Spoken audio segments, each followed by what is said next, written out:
فضائی آلودگی کے باعث اسکول کھلے. polluted capital city. اسموگ کی بگڑتی صورتحال پر لاہور.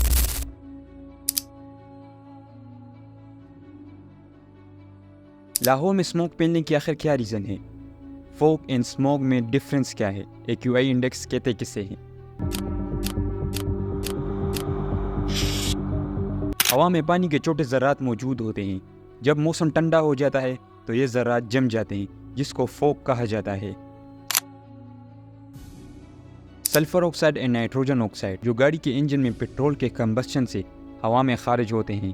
اس کے علاوہ کوڑا کرکٹ یا لکڑی جلانے سے carbon dye oxide and carbon monoxide ہوا میں خارج ہو کر فوگ کے ساتھ مل کر ایک خاص قسم کا گیس بناتے ہیں جن کو اسموک کہا جاتا ہے.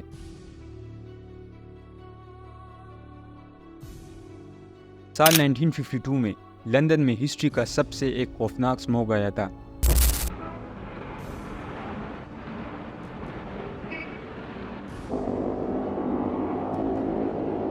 جس کو دا گریٹ لندن اسموگ بھی کہا جاتا ہے جو 5 دسمبر سے 9 دسمبر تک جاری رہا جس میں تقریباً 4000 لوگ مارے گئے.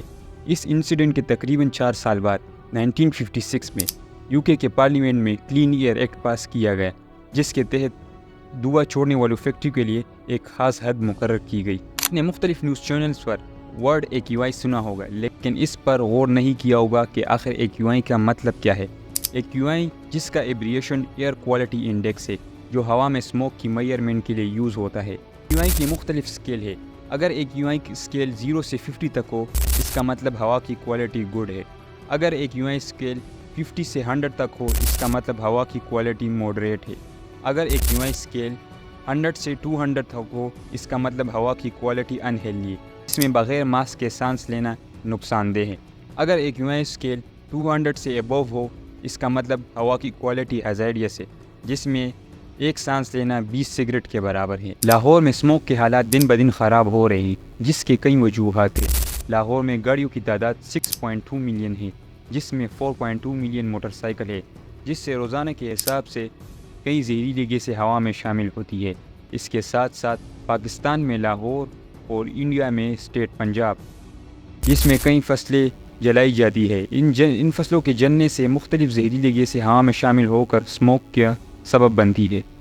اسموک کی وجہ سے ہیلتھ پر ڈفرینٹ ہارمفل افیکٹ کاز ہو سکتے ہیں لائک دل کے امراض ہیں ان میں اضافہ ہو جاتا ہے, پھر سانس سے متعلق امراض ہیں ان میں اضافہ ہو جاتا ہے, پھر پھیپھڑے متاثر ہوتے ہیں. کے ساتھ ساتھ شروع میں جو میجر افیکٹ کاز ہو سکتے ہیں لائک الرجیز میں اضافہ ہونا, irritation of eyes, nose and throat. Smoke کو کنٹرول کرنے کے لیے حکومت کی جانب سے لاہور میں اینٹی اسموک اسکواڈ تعینات کر دیا گیا جو مختلف فیکٹریوں میں ایئر پولیوشن کے اسٹینڈرڈ کو چیک کرتے رہتے ہیں. اس کے علاوہ انڈیا میں بھی گریڈڈ ایکشن پلان لانچ کر دیا گیا جس میں پولوشن پیدا کرنے والی فیکٹریوں کو عارضی طور پر بند کر دیا گیا. اسموک سے پریونشن کے لیے ہمیں چاہیے کہ پودوں میں اضافہ کرے, گاڑیوں کا کم سے کم استعمال کرے. اس کے ساتھ ساتھ گھر میں موجودہ کچرے کو نہ جلائے تاکہ مختلف زہریلی گیسیں ہوا میں شامل نہ ہو.